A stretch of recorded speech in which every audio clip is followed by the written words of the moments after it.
Hey there, music maker. In today's video, I'm going to be showing you a right hand workout that I like to use in my daily practice that really helps hone your sense of rhythmic subdivisions and also strengthen and build fluency and fluidity in your right hand. If those are some things that you're interested in learning, stay tuned for this lesson, okay?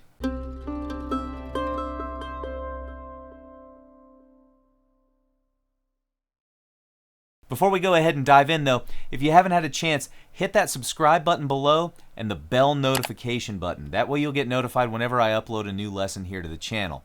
Also, if you're interested in things like PDFs of the sheet music and tablature for all of these exercises, as well as backing tracks, extended cuts of our lessons, and other goodies, check out the link below in the description to the Mandolin Secrets Guitar Club.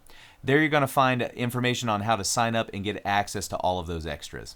Okay, now if you were listening to the intro to this lesson and you were confused by any of the terms, I think I'm going to try and unpack some of this now.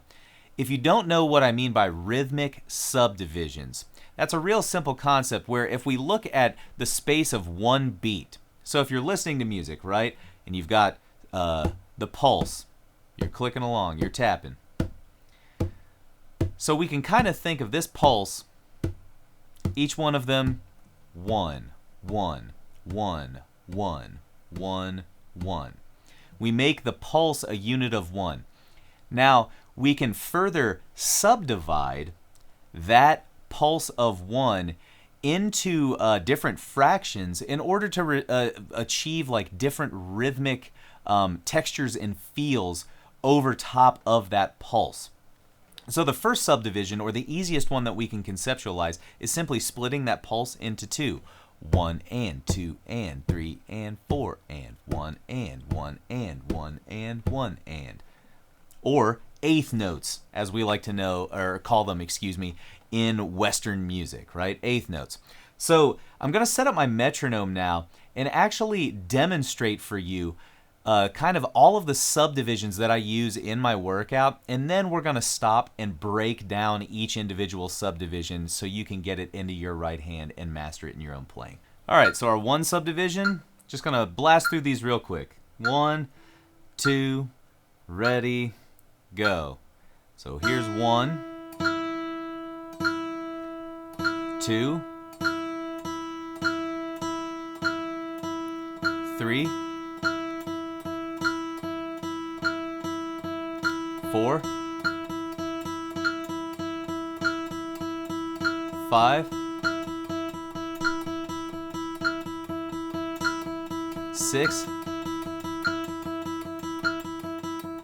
7.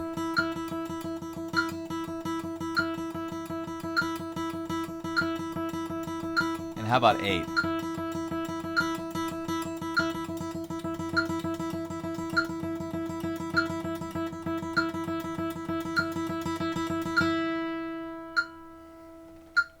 Okay, so there you have it.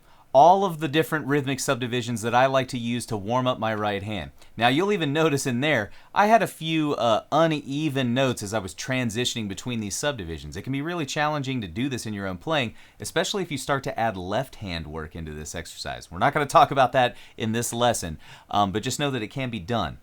So, in case you're wondering, wow, that's a lot of rhythmic subdivisions, I couldn't quite feel all of them. Let's go ahead and break them down one by one here, just so you can kind of maybe access them a little better. So the 1 subdivision should be pretty easy. That's just with the click, right? Now the 2 subdivision, we're actually kind of playing one note with the click and then another note equidistant between the clicks. Eighth notes, right? 1 and 2 and. Here's that click again. 1 and 2 and 3 and 4 and. So one thing that's possible that may happen to you, you can play 2 notes per click and it's not eighth notes. It could be an uneven subdivision if you're on, you know, any of that kind of stuff. So make sure that when you're playing this, it's an even subdivision. It should feel really smooth and flowing, okay? Now that 3 subdivision, if I get our click going here again, we're doing 3 notes equally placed, 1 on the click, and then 2 notes that are equidistant once again between that next click. So just to get a feel for that,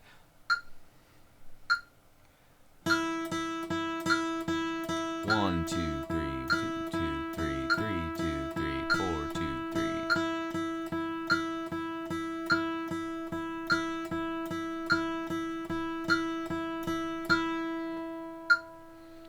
That one can be really challenging for you if you don't play a lot of music with triplets in it. That's kind of what we would call that in, classical music terminology.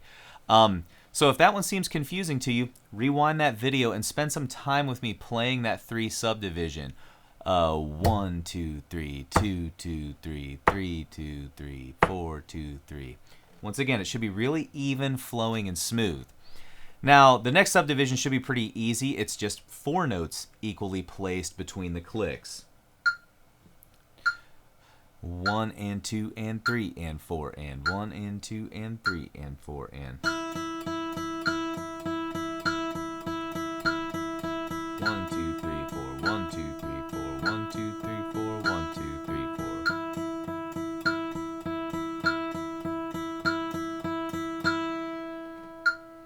So that one should be pretty simple. The next one probably screwed some of you folks up though, because I know it did me the first time I played it. 5. Now the interesting thing about 5, and I didn't mention this about 3, but the same thing holds true for it. After one full rotation of the subdivision, so after 5 notes, 1, 2, 3, 4, 5, you're starting the next group of 5 on the opposite stroke. If you're using alternate picking, that we started with. So it's going to be down, up, down,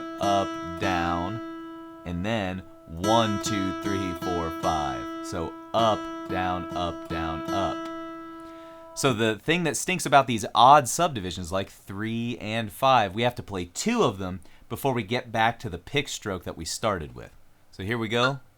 1, 2, 1, 2, 3, 4, 5, 1, 2, 3, 4, 5.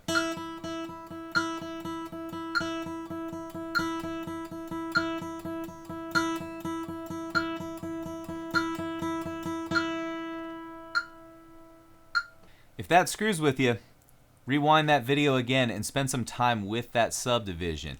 Getting 5 evenly placed notes can be pretty tricky, especially if you're like me and you grew up playing a bunch of bluegrass and things like that that was just strictly in 4. You may be wondering, why are we even doing this work, Hayes? I don't find myself using a lot of 5 subdivisions in my guitar playing, but one thing I do really notice as a benefit of this exercise is the strengthening of my upstrokes. Because you have to learn how to place kind of a strong beat on an upstroke with those odd subdivisions, starting the second grouping of 5 on an upstroke, for example, I feel like that really strengthens my upstrokes and helped kind of even out my right hand so that I can phrase notes just as well with a down or an up. Next subdivision, 6, right? So this is what I would call like jig time, right?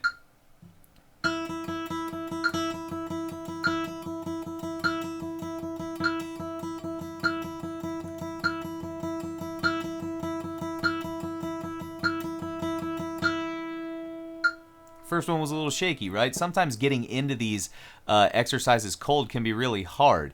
But as you'll see with time and practice, your right hand will even out and you'll start to get more used to these subdivisions. Now the last one, the trickiest one, 7. And I like to phrase my 7 inside of my head as a grouping of 4 plus a grouping of 3. So it's like 1, 2, 1, 2, 1, 2, 3, 1, 2, 1, 2, 1, 2, 3, 1, 2, 1, 2, 1, 2, 3, 1, 2, 1, 2, 1, 2, 3. And in your right hand, 1, 2, 1, 2, 1, 2, 3, 1, 2, 1, 2, 1, 2, 3, 1, 2, 1, 2, 1, 2, 3, 1, 2, 1, 2, 1, 2, 3. This, I would imagine, is going to be the trickiest one for you folks out there. So what I would suggest, even if any of the previous examples have been too fast for you, hit that gear icon below and adjust the speed of the video down and go back and look at these examples again, just so you can analyze the right hand. That's the great thing about technology these days. So with the metronome again, here we go.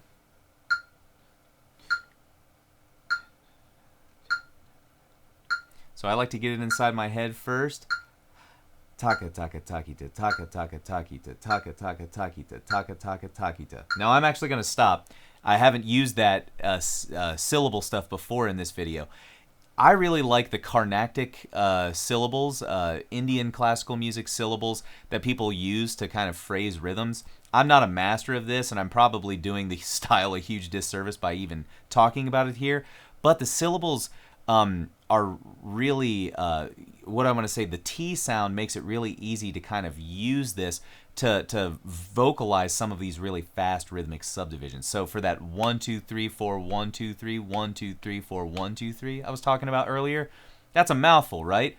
But if you go taka taka, that's what they use for subdivisions of 2, taka taka, and then takita for 3, taka taka takita, taka taka takita, taka taka takita, taka taka takita. A lot easier to do, right? So I like to get that going in my head before I play this example. All right, here we go. Ready, go. Taka taka takita, taka taka takita.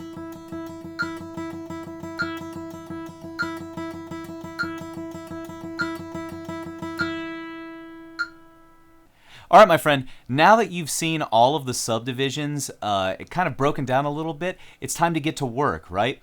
So go ahead and, like I said, if you need to, scan back to the front of this video and watch me play all of these subdivisions in a row, just so you can get a feel for how to transition between them and how they each fit into that one big subdivision, okay? So if you're interested in educational tools like PDFs of the tab and sheet music that can help you kind of achieve greater success faster with this exercise, check out the link below in the description to Mandolin Secrets Guitar Club. That's a great way to support our work here and get all of those extra goodies to help kind of further your learning.